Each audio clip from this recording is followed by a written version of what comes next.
வாசிங்க.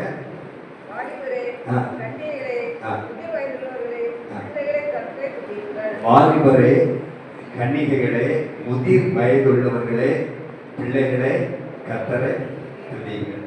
அப்ப இங்க வாலிபர்கள் இருக்கிறாங்க, கன்னிகைகள் இருக்கிறாங்க, வயதுள்ளவர்கள், முதிர் வயதுள்ளவர்கள் இருக்கிறாங்க, சின்ன பிள்ளைகள் இருக்கிறாங்க. எல்லாரும் என்ன செய்யணுமா?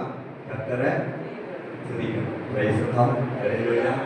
துதிக்க துதிக்க துதிக்க தான் நமக்கு விடுதலை உண்டாகிக்கொண்டே இருக்கும்.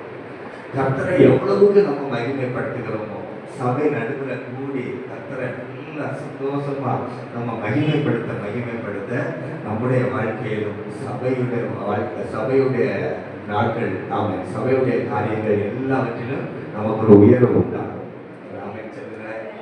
எங்க துதி இருக்கிறதோ அங்கே கர்த்தர் வந்துடுவார். துதிக்கிற இடத்துல வாழ்கிறேன் என்று நான் ஆண்டவர் சொல்கிறார். துதிக்கிற இடத்துல தேவன் என்ன செய்கிறானா? வாழ்கிறான், சந்தோஷப்படுகிறான். அப்பா சந்தோஷப்பட்டா பிள்ளைகளுக்கெல்லாம் அங்க சொல்லப்பட்டிருக்கிறது பாருங்க, 14 வசனத்தை, யாவரும் தம்மை சேர்ந்த ஜனமாகி இஸ்ரவேல் புத்திரருக்கு கொண்டாட்டமா நம்முடைய ஜனத்தின் ஒரு கொம்பை அவர் என்ன செய்தாரா? உயர்த்தினாரா? அல்லேலூயா. கொண்டாட்டமா, ஒரு மகிழ்ச்சியா, சந்தோஷமா நம்மளை கர்த்தர் மாற்றுகிறார். அல்லேலூயா.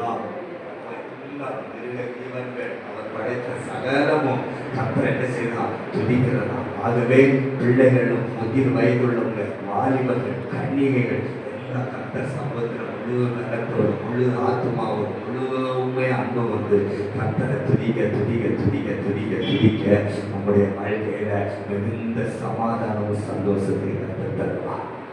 மிகுந்த சந்தோஷம் உண்டாகும். ஆமா, துதித்து பாருங்க. தேவ சமூகத்துல நீங்க துதித்து பாருங்க. உங்க வீட்டுல நீங்க துதித்து பாருங்க. நீங்க வேலை செய்யற இடத்துல கர்த்தரை துதித்து பாருங்க. உள்ளான இருதயத்துல கர்த்தரை துதிக்க துதிக்க உண்மையிலே ரொம்ப மகிழ்ச்சியா இருக்கும். இந்த உலகம் கொடுக்காத சந்தோஷத்தை நம்முடைய ஆண்டவர் நமக்கு தருவார். இந்த உலகம் கொடுக்காத மகிழ்ச்சியை, எங்க போனாலும் ஏதாவது ஒரு துக்கம் இருக்கும் பாருங்க, ஏதாவது ஒரு சங்கடம் இருக்கும் பாருங்க. ஆனா தேவ சமூகத்துல நம்ம ஆண்டவரோடு இருக்கும்போது துக்கமே